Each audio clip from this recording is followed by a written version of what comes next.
Right, hello guys. It's actually my second attempt of doing this video. Today is 2nd of April 2018 and I wanted to do a video to a friend who shared like an interesting link about 8 signs that Japan has become a demographic time bomb. And there's been a discussion there about obviously why could it happen and things like this. It's obviously same as usually happens on Facebook. You either have to write a book, like 1,000 pages, and going through all the details, or you're trying to oversimplify lots of things by trying to put them into like a couple of paragraph comments. So once you do this, it becomes a bit hard to kind of cover this. And during this discussion, we're not just discussing the sign of Japan becoming like a demographic time bomb, but obviously, other things around it. And one thing which kind of seemed to have started off spark of the conversation was the fact that I did point out that at the moment the population of Japan is bigger than population of Russia. Obviously, this is Japan and the rest of me is Russia, so we can understand the differences, and it's like I think over 2 times the population of UK, for example, which is again kind of similar sized kind of entities. I think Japan is probably even smaller. I'm not 100% sure because my geography classes were a long time ago in school. And that was like good 20 years ago. But then we learned the geographical, sizes of Japan. I did do a video first time, and obviously I was rewatching it, and then I thought I have a break before uploading it.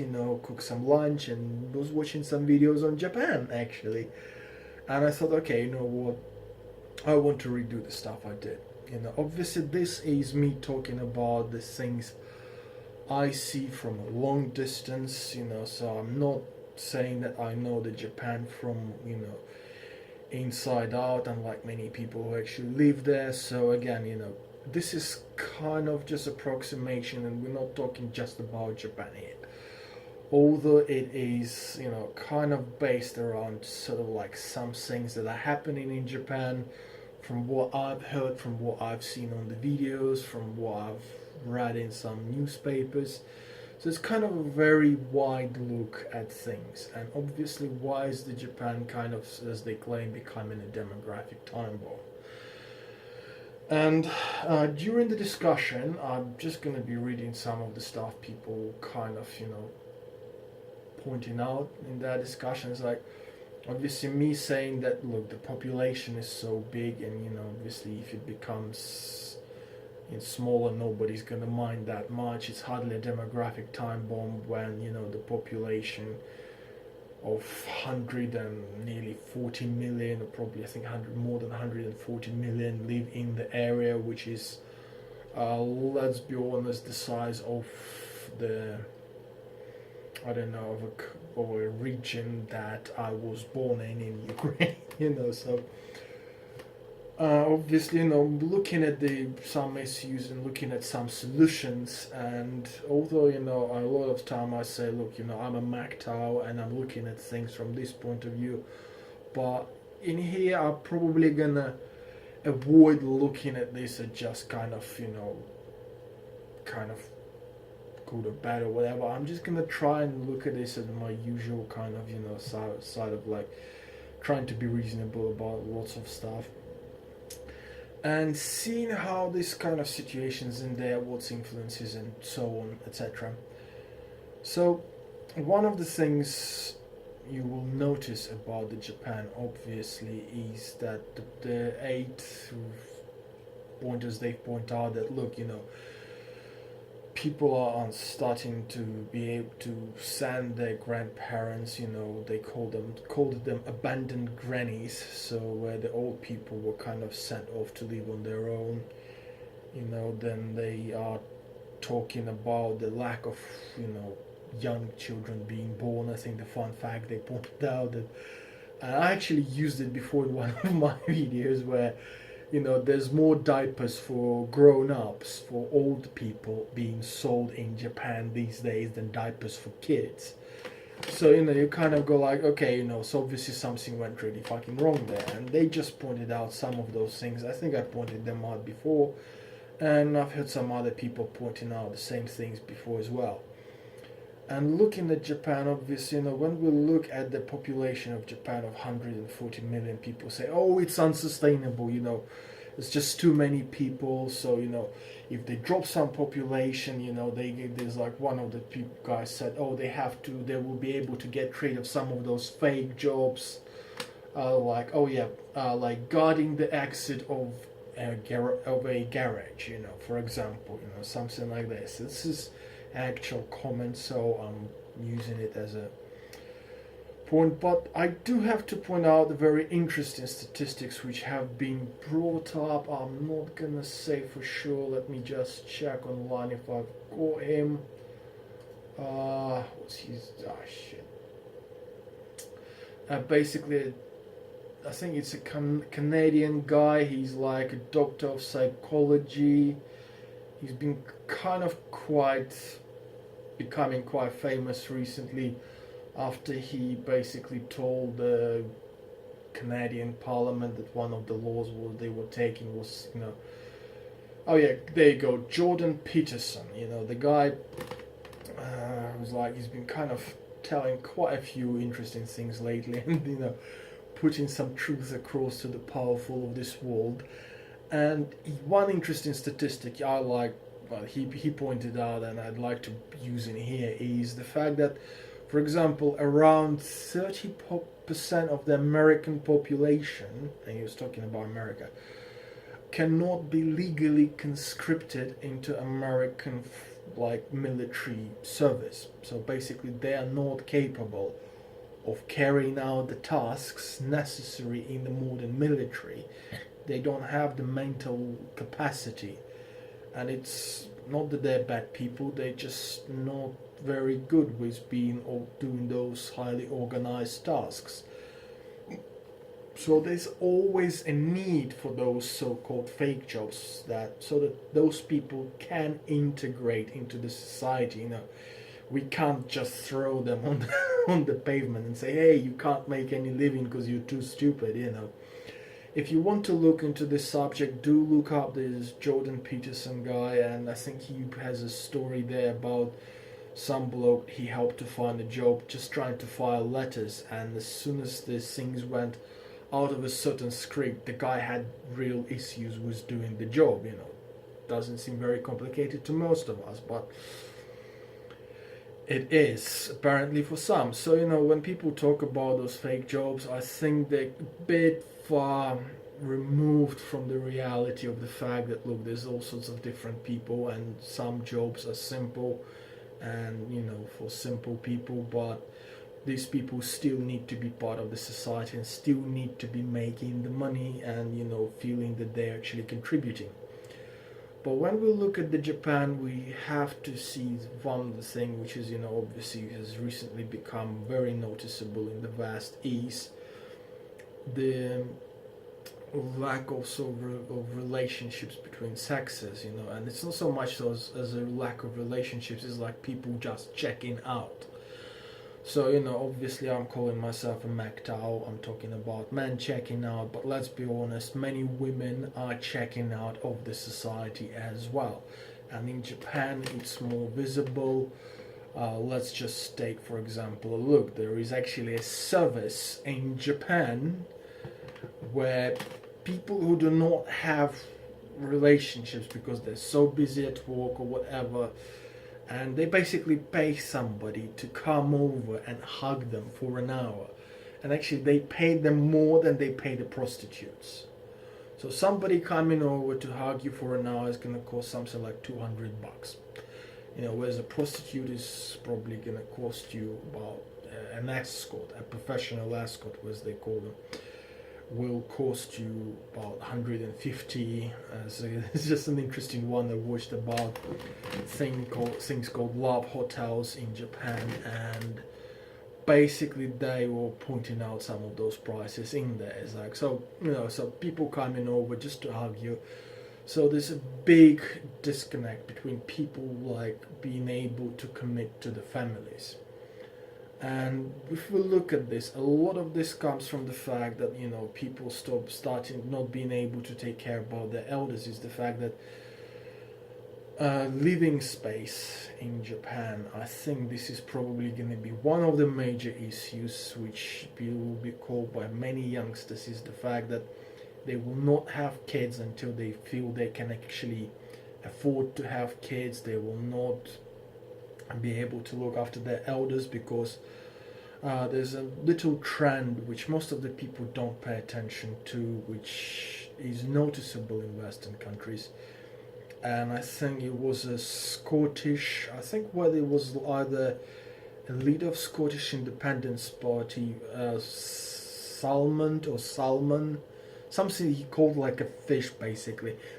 And I think he was the one who said it, or maybe one of the other Scottish ministers who said it. And they said, look, they were saying that they want more immigrants because they want the villages that are getting empty to be more populated. And the issue which many people are not noticing is the fact that in the countries which was a bit more rampant capitalism, so basically like England, America, so Japan, we can see the depopulation of the countryside. And it matters because, especially like I said, Japan, for example, is way ahead of the curve on things like this. Obviously, with overly high population, with the wages that we see, comparatively high compared to most of the world, but obviously still, for the local living, they're not as good. And basically, what we'll look at is we see that people are moving out from the countryside. Same as in Scotland. It's just the guy in Scotland has noticed it more, but in Japan, you will see that the towns and cities along the main routes, still do fine, but if you go slightly away from the main routes, you find that more and more villages are getting pretty much empty. Like, I was watching actually on YouTube a video about people living in those countrysides, and when the girl had to take, I think it's 1.5 hour train just to go to school every morning and come back. So when you start, your village becomes some place which is more than 2 hours drive for an ambulance to come, and if anything happens and for ambulance to come and see you takes more than 2 hours, then obviously those areas become less populated. The people move out to the places where the services are available. If you have to drive for like hour and a half, 2 hours, from one village to another village just to take your kids to a junior school, then it becomes a problem, and people start moving more and more and more into big cities. And why I laughed at this Scottish minister when he was saying that, or whatever, about the fact that their village is getting less people in them. It's like they become completely empty. And he says, oh, we want more immigrants, but the problem is that the immigrants are not going to go and live in those villages. Again, the immigrants are going to come to the places where they can find at least some jobs. And what we see in the countries which like extreme capitalism is the fact that those areas become depopulated. Like, to give you an example again, if you come to Germany, where I moved now, as I already said, I moved to Stuttgart. I was recently in the process of changing jobs as a web developer, and I was looking for obviously places around Stuttgart, and I had a few interviews, and quite a few interviews, they were not in Stuttgart, they were way out of the city. Like, we're looking like nearby villages or smaller towns, and those towns were not always on the main routes. I mean, most of the time they will be along the lines of like local trains going there, but that's about as far as it goes. So, and there's local buses, but overall, staying in those villages is like looking around the area. I would have had to admit that I still would not have any issues should I have any kids to take them to a kindergarten or to take them to school or for them to travel to school, once they grow a bit older. Whereas in England, for example, if from my experience of obviously seeing England or like living in England, I'm probably same in Scotland, in Wales, for example. I think it would be fair to say the same about US, and probably like I already pointed out, very similar to Japan, is it becomes a problem. And if you don't have the obviously the facilities in there for people to settle in, for the young people to settle in and come back to the area, for the companies to stay there, because obviously the companies can stay in the place where the people can come or would come, where people would stay. And then once you got those facilities, what you get is many companies, they will not wish to stay in the city. Like few companies I interviewed for in Germany, I mean, they had a choice. They can obviously move their offices to Stuttgart, but they are mostly web-based businesses, so they're not really that reliant on customer travel. They do deliver things, or they produce some services where the customers almost never kind of end up having to travel to their offices. Everything's done pretty much online, so they do move out and they have a choice. They can stay in a big city, which is like going to cost them a little fortune, but obviously they will stay in a small office, or they can go out into a countryside. They can have a football field for an office, and it will cost them quarter of a price of an office in the big city.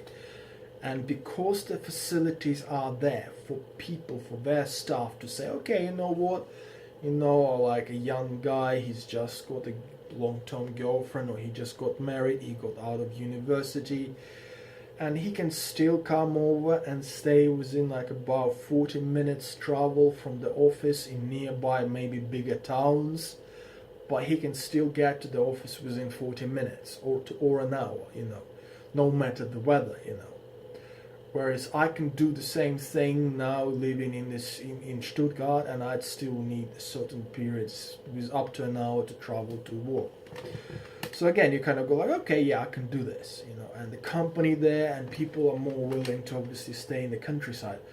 Whereas in places, I say, with a wilder capitalism, like Japan being a good example, more and more people feel the need that they have to be in the city. And this produces a very huge pressures on the cost of living in the cities, right? And obviously with more and more businesses and companies being within those cities, means that people spending more and more money on simple living, like the basic things like getting a roof over their head, obviously then mostly getting the roof over their head. And this means that more and more younger people in Japan, which is again some fact I picked up through watching videos about Japan, putting away having kids until later time, until they feel that they actually can afford to have kids. Now we do have to look at the fact that obviously women are being more kind of encouraged to go into work, which is a good thing. But Japan is still in a way a very kind of country where women say, well, actually I want to be a housewife when I have kids. And obviously, without this, with this push that them getting a job first, getting a career, making some money, but then they understand that if she becomes a housewife, they can't afford the kid. Okay, if she loses the job, they can afford the kids less. So in the Japan, where the men are more kind of likely to be the main wage earners, obviously, it's kind of, I think it's in a way good, but in a way it kind of means that many younger people, they are delaying having their children, they're delaying having families, they're delaying getting married, and to the point where they basically cross the line of no return. Right, so that's one of the things. This is why a older population in Japan obviously becomes more prevalent. Obviously, I'm not sure if this was correct, but basically the older population keeps on growing while there's less kids, because the family for family to have kids, family needs to be able to afford kids. And obviously people in Japan are more realistic, I think, in the way they look at things, at least from some of the stuff I've seen. So we also see the fact, like, obviously, they do have to say that, obviously more and more old people are being made to rely on their own incomes, or like, granddad and grandma being forced to live separately from their children, because the bigger the house, the more the cost, and obviously the children can't afford the house, and the houses, the big houses, are in short supply in a big city. So they don't have, like one of the video commentators pointed out, that quite often, there will be like a multi-generational home with like 3, 4, 5 generations by now living in a house, which is literally they end up living on top of each other, and obviously somebody has got to go, and the children can't afford to get out because the cost of living becomes too expensive. And obviously living in a house with paper walls as they quite often are in Japan, somebody basically ends up having to go, and quite often it's the grandparents which end up kind of being on the receiving end, basically. The fact they were pointing out in that video, that I will put a link to the video today. It's Independent, I think, which has done the video, which has done it, and they said they basically have jails which have been turned into nurseries, because the old people that have to survive now on their own without or with very little help from their relatives, because obviously at some point of time they did not purchase the houses and they were renting, and obviously rent has flown up, and all of a sudden it becomes the grandparents which used to live until 70 now live until 130. They pointed out there's more than 60,000 people that are over 100 years old now in Japan. It's a lot, even for that country, and this is where the West is going, because obviously people live longer, healthier lives.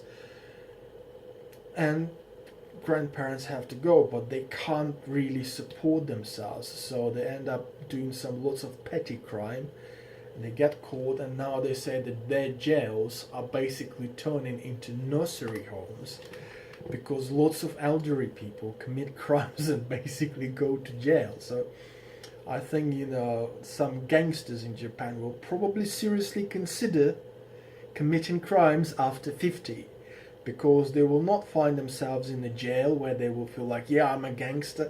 They will find themselves in a nursery home where they'll be made to sing nursery rhymes, and then they're probably going to commit suicide just for depression of the whole thing for them, because obviously being a gangster is a completely different mindset.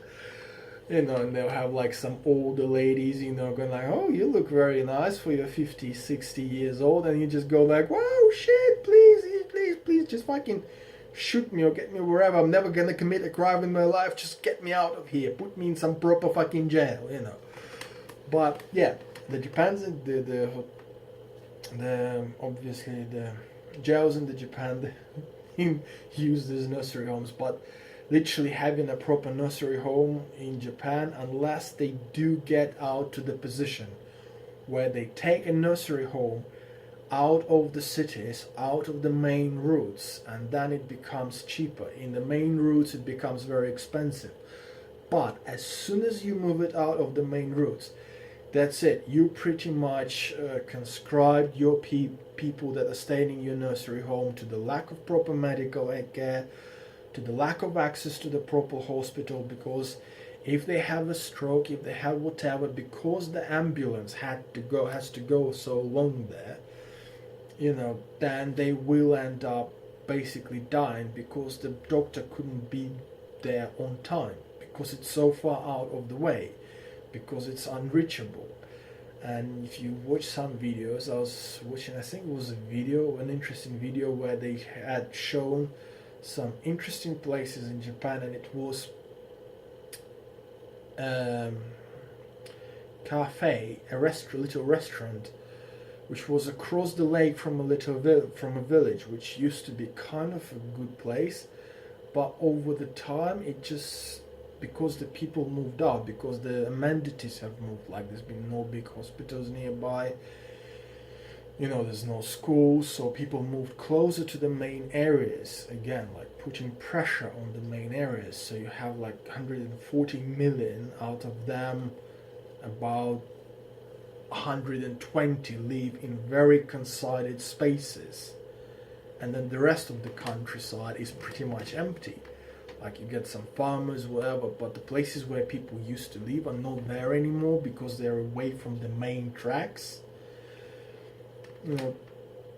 You obviously do get people moving out, and those restaurants kind of, very nice, very beautiful places, they are pretty much died and gone out of business, and now it's just a derelict building. So it's stuff like this that's happening in Japan and happening in many, like I say, countries with extreme capitalism, or basically that's what's happening in third world countries as well. So if we're gonna compare the situation which happens in Japan to anything, we can also compare it to many third world countries, which is a similar situation, like let's say South Africa, right? The farmers get attacked, get burned in the countryside, there's no amenities, so people are all pissed off, they go do stupid shit, okay, but there's no amenities, there's no access to the amenities, there's no access to the doctors, there's no access to the police. By the time, for example, the farm gets attacked in South Africa, by the time the police gets there from a nearby city, the attackers can do whatever they want and disappear into the wild. If somebody has, an animal attack, a snake bite, whatever, by the time the doctor gets there, again, you're done for it. The survival chances are low. So with that, similar things happen in like many developed countries, where if you live in the countryside, because the many developed capitalist societies, I do have to point that out, it's a wild capitalist societies like US, like UK, like all of UK, like maybe a couple of others down the south, where the governments do not care about those amenities. The governments end up paying more in the support for people to stay in the cities than they would by actually creating amenities for people to move out of the cities. It's the original silly fact of life. Again, just an example, a BBC documentary which was talking about a family where a mother is at home, father is working like pretty much 7 days a week. Again, compare that to Japanese situation where salary men work their asses off and still can hardly afford to support their families these days, literally because of the cost of living, of the cost of renting. If you have a child, you're not going to be renting a small studio, you'll be renting like at least a 2-bed flat, or at least properly designed 1-bed flat. So you eat in the kitchen, you have parents' room, and you have a child's room. If you have 2 children, then you're fucked. And again, the situation where described in the BBC documentary, where they were showing that the father works 6-7 days a week. He could only get a minimum wage job, and basically they are reliant on the government giving them some support. Nevertheless, they can't afford this because obviously quite often where the husband, for example, husband's income was improperly counted or something like this, their benefits were withdrawn, it took them ages to restore them, and quite often the family basically finds themselves in a situation where they have to go on a can of beans a day or something like this. So basically how devastating it is for the family when they've got nothing to feed their kids, where they cannot afford to pay the heating, their kids are freezing in the winter, they have to sit in one room or just to keep themselves warm, because the wages that the father makes only enough to pay the rent, and not even that. They are reliant on government to pay them income support. So in Japan we have a very similar situation where it becomes very expensive to get a place. Obviously many houses in Japan are not properly heated, so they're not centrally heated like in many of the European areas. They were built at the time when obviously making thin walls which are getting really cold obviously was okay, but now these days obviously when you have to pay 80% of your wage just to get a place, obviously heating becomes an issue. So more and more even younger families do not go for having kids. So when we say in Europe there's the guys who go their own way, well, in Japan it's the whole families that go their own way. They simply okay, we work, we kind of survive, but we're not gonna have kids, we're not gonna go down the usual route of having kids, we're not gonna be able to support our elders, because the best we can do is survive. I always like this quote by a head of Toyota who said, how can young men these days go out with women without even having a car? I think I've used it in my previous videos before. And again, when a young man can just about afford a place, he's already happy. Having a car stops, becoming such a big requirement. Look, I've got a job and I can rent a room, okay, in a shared house.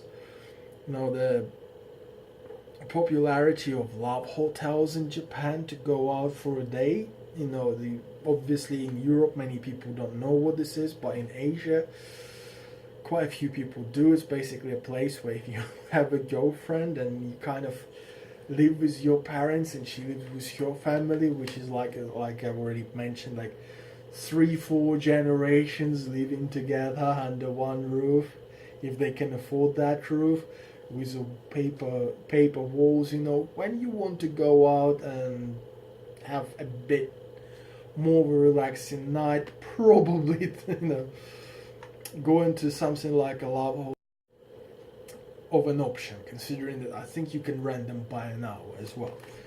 So you go in with your girlfriend as if you go there with your ass.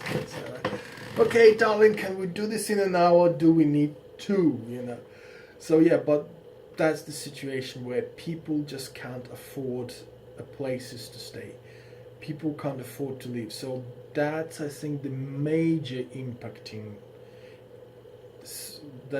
impact on how the situation with obviously in population happens in Japan. And like I said, it's not so much about the just kind of put it back on.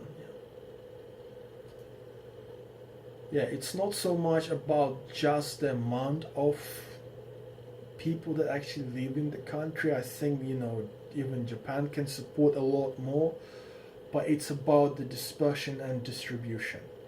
And the fact that people are flocking more and more into big cities and abandoning more countryside areas is visible both in Japan, more in Japan, but also in many more developed countries. And as I say, the only way where you can compare those developed countries to is the third world countries. Like, think about, again, take into consideration the Brazil, for example. I think take into consideration where was just recently where the guy, well, I think he was in Brazil, basically where the communists won the elections and then completely screwed up the country. It's not that people don't have money in there, but but so much people are flocking into the cities and leaving the countryside away that the cities are simply not coping.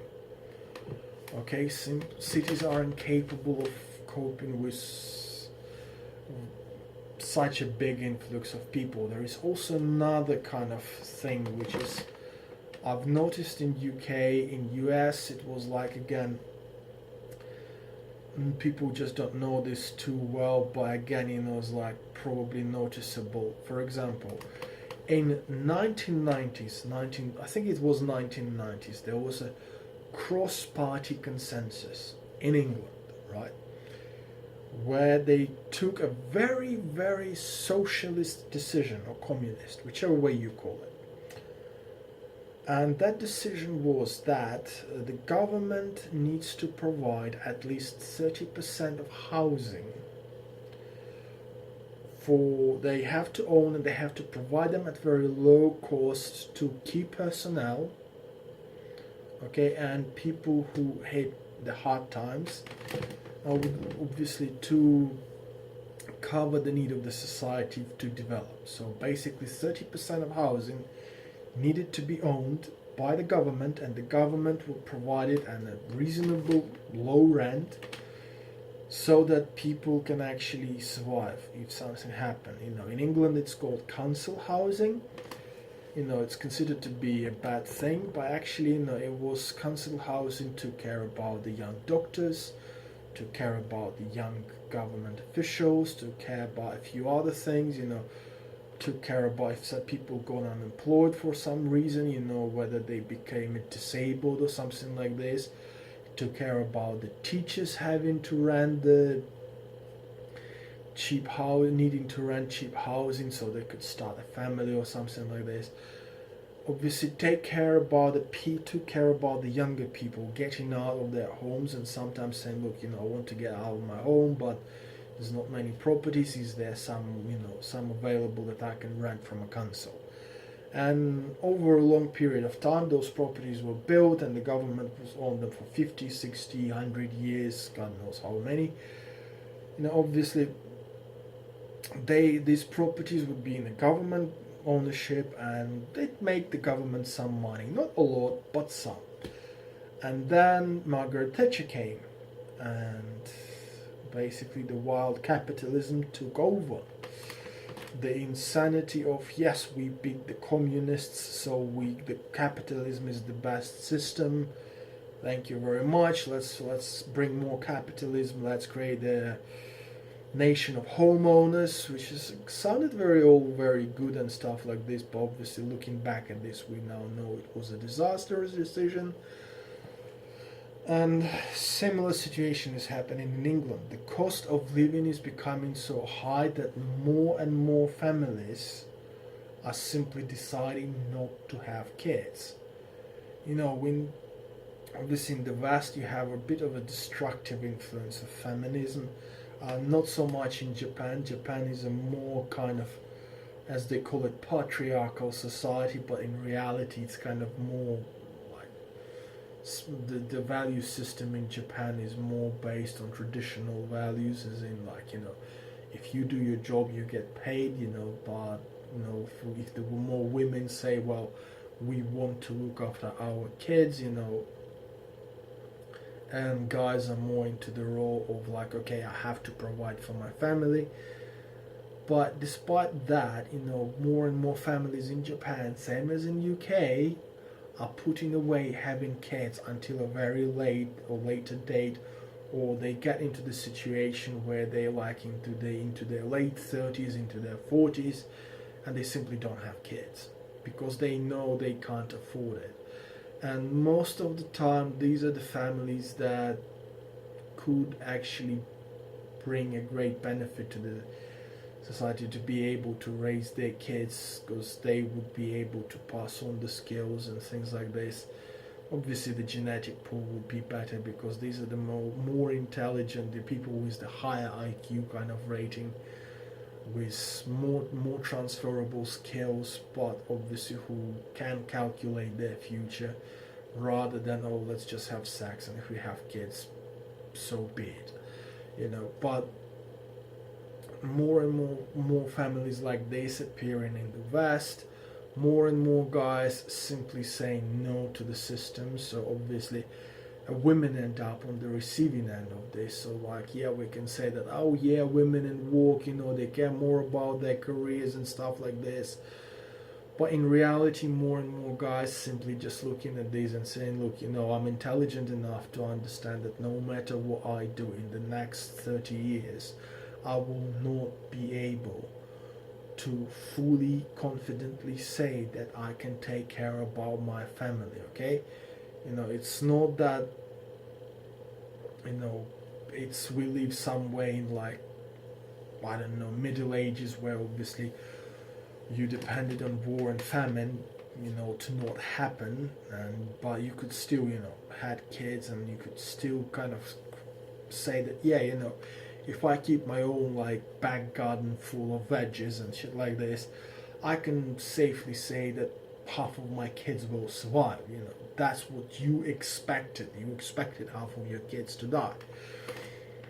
We are now looking back at the levels of the past living, like I said, like the guy from Toyota who lives in his own obviously house, who's got the money, and says, oh, why don't you young people, how can they go out, in my time and they time and day, if the guy didn't have a car. And this guy obviously looks and he says, look, we're paying the higher wages than we ever did, so why are those people complaining about? He's obviously, with his business and things like this, he obviously doesn't have time or strength, or just, doesn't bother looking at the fact that the cost of living for the guys who would be his age when he's got his first car would be so high that affording a car is next to impossible. Okay, you just have to kind of deal with that. They can't afford a new car. Most of them can't even afford a second-hand one. They do these cheap jobs and they get paid, and the best they can get is like, look, I've saved enough money that if I go to college, I'll be able to afford a shoebox to stay in. I'll have a place to sleep. I will not have to sleep on the street. So once they have to take this into consideration, they have to think like, do I want to have a car? Can I afford to have a car? And they say no. They're intelligent enough to do that. And many people in Japan, they're looking at their living situation. They like say, in most of the developed countries, that have this wild capitalism, so pretty much all of the developed countries, the current generation is living worse than their predecessors. Right? Obviously, they say, oh yeah, but you have all these smartphones and big TVs and stuff like this. Well, yeah, because at this point of time, the smartphones and big TVs are costing cheaper than ever. That's true. It's true for Japan. This is true for England. Obviously now these days you can buy a laptop for like 300 quid, for 300 bucks, for example, and you got yourself a computer. You can buy a 75-inch TV.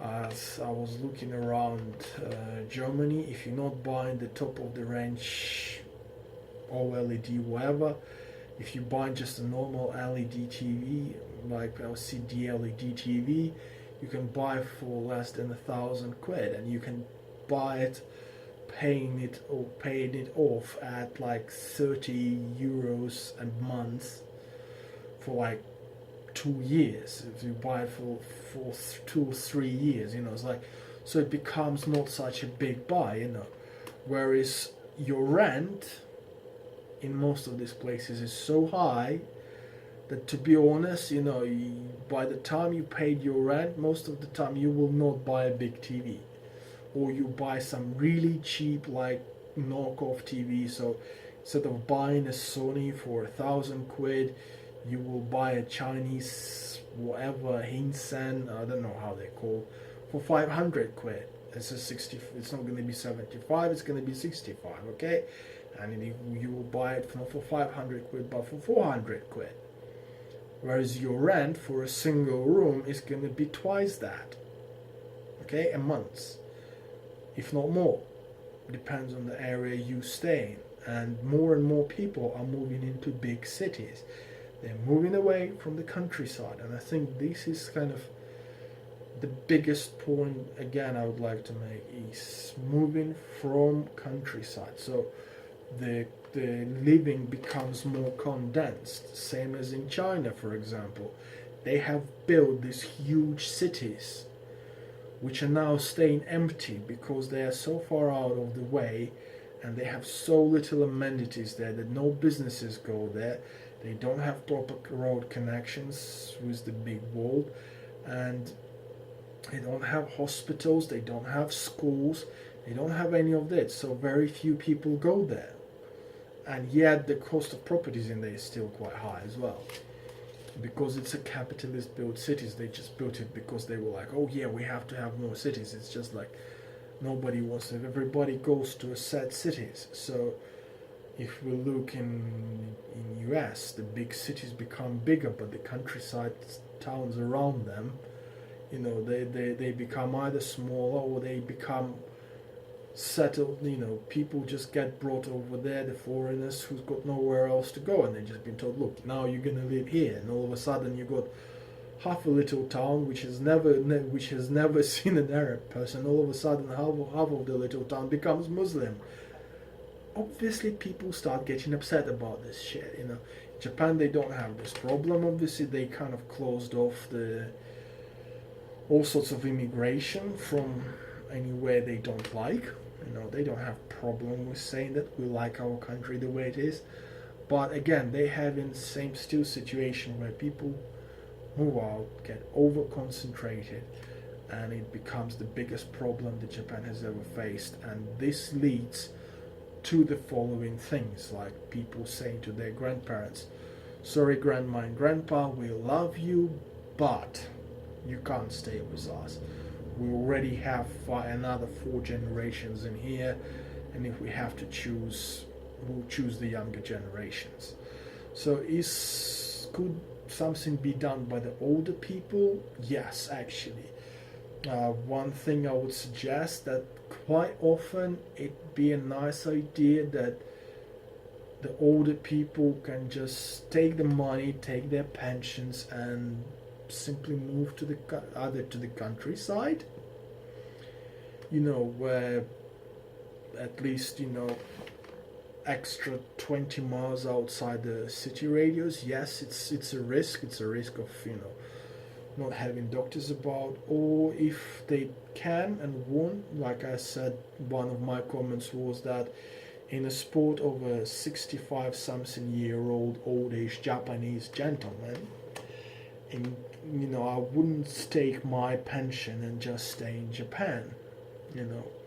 I would take my pension, move to some country where living is a lot cheaper than in Japan, and spend the money I've got left chasing youngish ladies. Not obviously 20-year-olds, but when you're 65 you can still go for 40. But this is something which is like older generation also has to consider. In England, many people of older generation have actually took this turn, and they took their pensions and they've moved to places like Bulgaria, they've moved to places like Spain and Portugal, where they have a huge, obviously, kind of communities of British people, older people staying there. And the locals do say that these people bring unnecessary burdens to the medical care and things like this, but also they bring their pensions and things like this to the areas which were getting empty.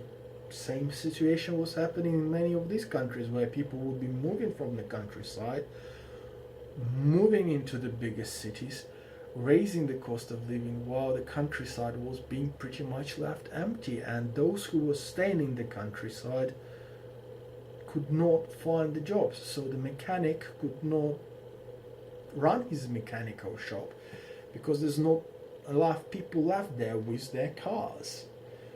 You know, they just didn't have cars to repair. And I think this is probably, I'm not sure whether Japanese will consider it, but something for all the generations of Japanese people to consider, and maybe even, I mean, that could actually become a good business thing for many Japanese businessmen who would arrange areas outside of Japan with a nice climate, you know, which could be easily accessible by grandchildren, easily accessible for the grandparents to travel back home, but yet the nice areas for them to move in, have their own little communities where they can do a little gardening, do whatever, stay within their culture, and decrease the amount of pressure which is being pulled on the overly centralized living spaces of Japanese cities.